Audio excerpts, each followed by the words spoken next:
Are you looking for sealed product and singles? You can find it all on Channel Fireball. Please use my Tailmon affiliate code when checking out to help support my content. Looking for PTGO codes? Poton Store has all the latest sets and promos, instantly delivered to your email. You can use Tailmon code when checking out for 5% off. If you're from Europe, Millipots Gaming has a wide array of sealed products, singles, and more. You can use Tailmon code when checking out for 5% off. Want to show off your love for Tailmon? Check out my 2021 merch. These new hoodies and shirts are available on Amazon. Click on the link in the description to get yours.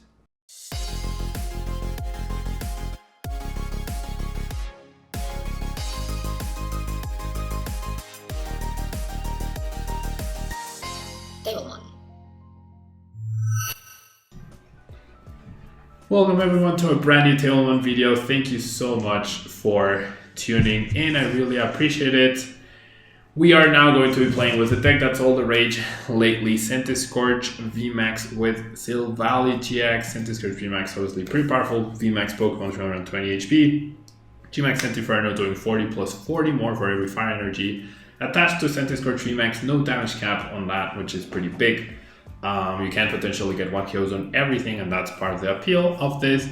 And one of the weaknesses of Centiskorch VMAX is like late game paralysis, late game reset stamps, because then your deck just flounders and doesn't find Welder, because Welder is a conditional card and you need other cards to work with it.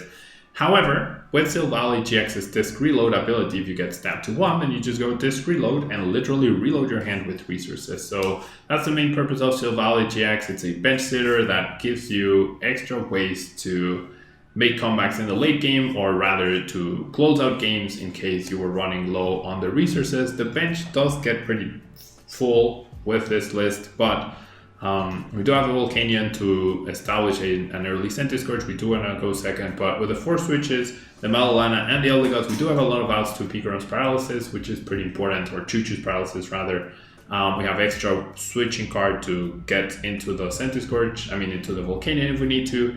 So a lot of useful things in this list. I love Pokemon Search. The Cherish Balls that helps search for Dedenne also help establish Silvally, and even the Heatran, so you get extra search that way, extra consistency, bunch of energy, the Stadium, the energy recovery, the reset stamp. So this deck pretty much has it all, super versatile. There's no water being played at the moment in the current metagame, so there's nothing to worry about that. It's like you have no weakness, unlike something like Eternatus VMAX, which there is Colossal being thrown around and Galarian Surfetched making an appearance in different decks, so should be something that never really affects you. There are Lapras decks, there are Intillion decks, but they don't really see play because of Pikarom, right?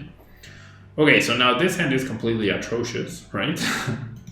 It's actually completely atrocious. We did get to go second, but with this hand, there's really like meh.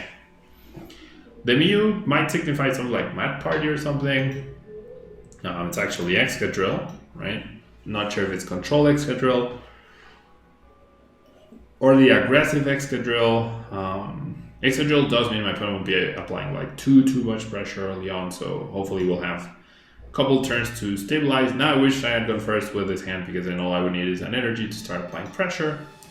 But yeah, we'll see how this ends up working out. Ideally, we'll try to make it so that they have to go through a VMAX and then a Heatran and then another VMAX combined with a reset stamp. That's going to be the plan.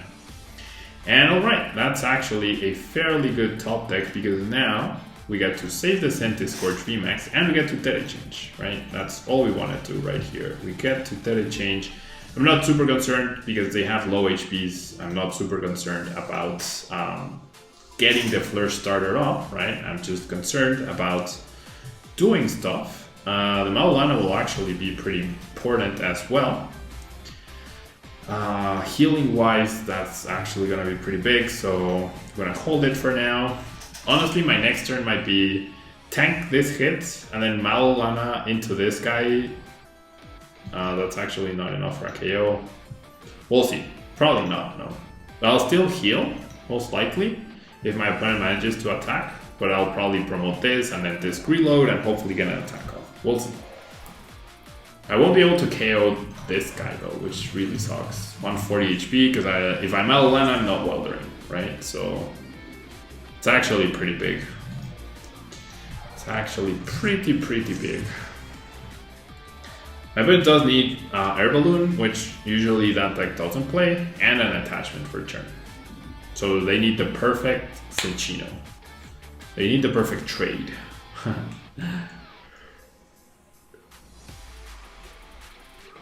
They need the perfect trade. Alright, so we see the attachment there. We do see the make do. No reason to attach before the make do. Right? Oh, and we see the research. Nice. So already 2 ordinary rods down though. That's gonna be huge. That is going to be absolutely huge. Okay, so I'll do this, I'll do this, I'll do this, I'll do this. I'll disc reload for 2. No VMAX, no draw supporter. So is it worth it to Malana? Probably not. This really sucks though. This actually really sucks. Okay, so now I might actually end up using Malana and then GX KOing. I'm not happy about this at all. At all. 2 essentially wasted turns, right? Ooh, we see the Hapu, so being very aggressive as expected, right? 2 ordinary rods down is pretty big. I don't know how many my opponent plays, but probably 4. You would imagine 3 or 4, right? 3 or 4. We'll see. I guess we'll find out, right? I guess we will find out.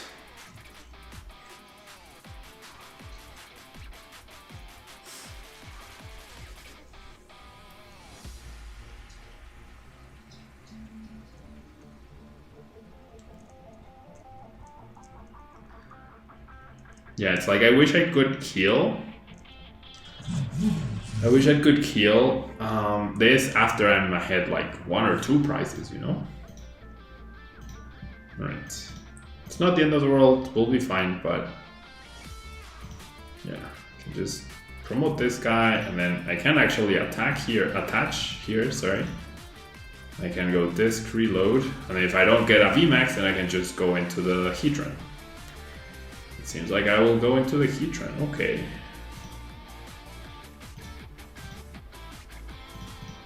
And I have to GX for a KO. I'm gonna do this. Should I resist down? Probably not. Just gonna get rid of this fire. I have plenty of fires, so yeah, I'm just gonna GX KO. It's just next turn 130 doesn't get a KO. I can't believe that Mew took 2 hits. I actually cannot believe that. Okay, well, they're off the prizes. That's really useful. That is very, very useful. It's gonna be an intense match for sure. One of the issues with Escadrille is definitely the order in which you draw cards, right? Because look, like they do have Altaria, sure. They have Excadrill, but all 4 Excadrills are down, and 2 ordinary rods, like. And that's just unlucky, right? It's not like my opponent discarded the Excadrills on purpose. It's just it happened, right? The course of the game led to that. So I might end up having to use that turn to Rototiller back ordinary rod. They generally might have to do that. They generally might have to go attach, Rototiller back, and ordinary rod. I don't see how my opponent wins this game.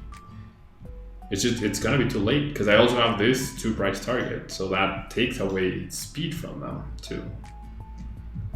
They only have 0 damage into play, and then using another turn to recover resources is just not great.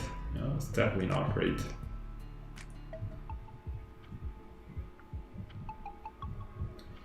It is quite simply not ideal.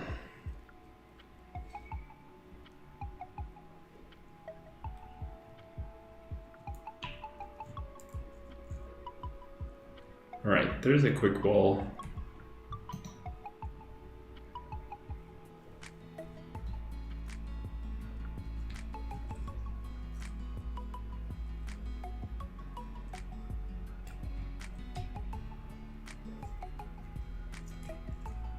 And they just got rid of the Brock script, like that makes no sense to me. Would you have needed to use Brook's Crit this turn? Obviously, you have another one, right? But I don't know. I can't visualize the scenario. Like, I'm trying to plan for my turn, right? Like, in what scenario do I have to revert for? I don't see it. I don't see any threat. I really don't.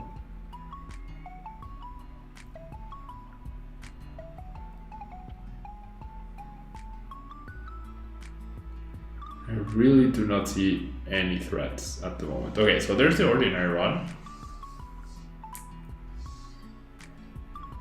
Maybe my opponent was trying to figure out a way to have 3 cards and with the Stadium get a KO. Maybe that's what they were trying to do. Okay, that'll definitely, unless the bottom 2 cards are Excadrill, that'll definitely fetch him an Excadrill, right? Yeah. Okay, so they do get there. They do indeed get there.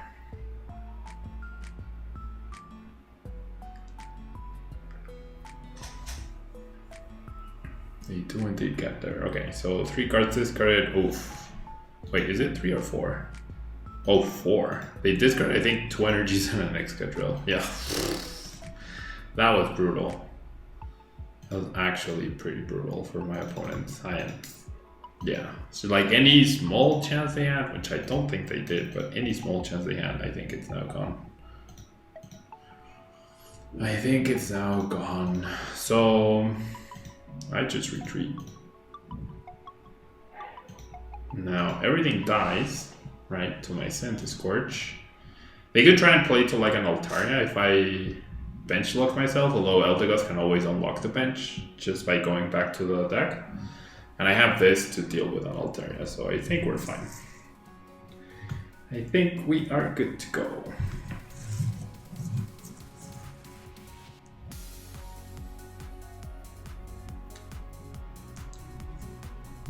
I think we are good to go.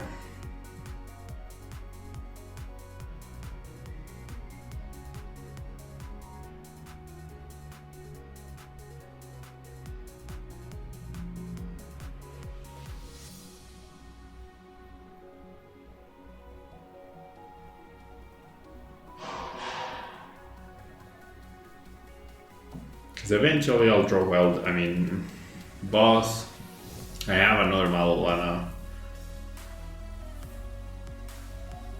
I have 2 bosses as well, so even if I bench lock and they set up Altaria, which is not available yet.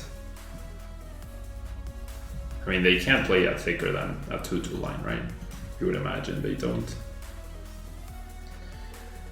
You would imagine they don't play at thicker than a 2/2 line. Yeah, that discard was brutal off of the previous bazooka thing. It was absolutely brutal. So I do play for Ordinary Rod, which makes sense, right? Definitely makes sense. So now they hit for 180. Now they do hit for 180. 11th hour tackle. That's okay, I can just heal this guy back up. Right, with the Malolana. Without the Malolana, maybe I wouldn't have a good chance in this one, actually. So I can go out into this, I've healed, then I can disc reload for 2. I have 1 boss available. I can't just go get rid of the Cherish, get energies. So I have 2 bosses, that's okay. I take a KO, and then I can take a KO. So I'm just trying to plan around a possible Altaria play, right, for my opponent. I have all 4 switches available. I have Welder to draw extra cards, so like my opponent's doing everything right, but it's probably not going to be enough, you know? It's probably not going to be enough. Because now, like, if they attack me, then all I do is go Welder onto the Centiskorch, take a KO, and then all I need to do is find 1 energy KO. Or maybe I have Welder this turn. I don't know. I still have energy, right? 4, 5, 6, 7, 8, 9, 10, 11. Oh no, I actually don't have an energy. I do have a Fire Crystal left. Yeah, I do have a Fire Crystal left. Alright. So for the same reason as the video earlier today, it'll only be this match, which I apologize, but I hope I'm showing, like, it's all about showing the strategy, the train of thought, right? The analysis that goes into each turn. How do I win? What moves do I have to make? You know, and that sort of stuff, right? So that's the plan at least. And once I'm like, okay, so I'm putting out 2 videos daily, right? So I need to record 3 videos daily to start getting ahead once again, because I slacked off on the weekend. I'm doing a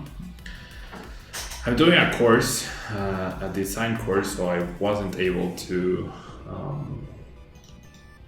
just like do everything I wanted to do. I think it's fine to welder, because they don't have an Excadrill. They don't have a backup Excadrill, so then this guy won't die, right? And if this guy doesn't die, then we are fine. Then we are fine to just go boss KO.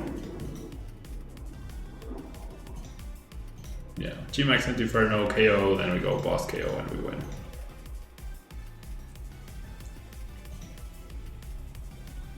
And even like worst case scenario, my opponent does find a KO. Oh, actually they can KO me with Cinchino. Never mind, they can KO me.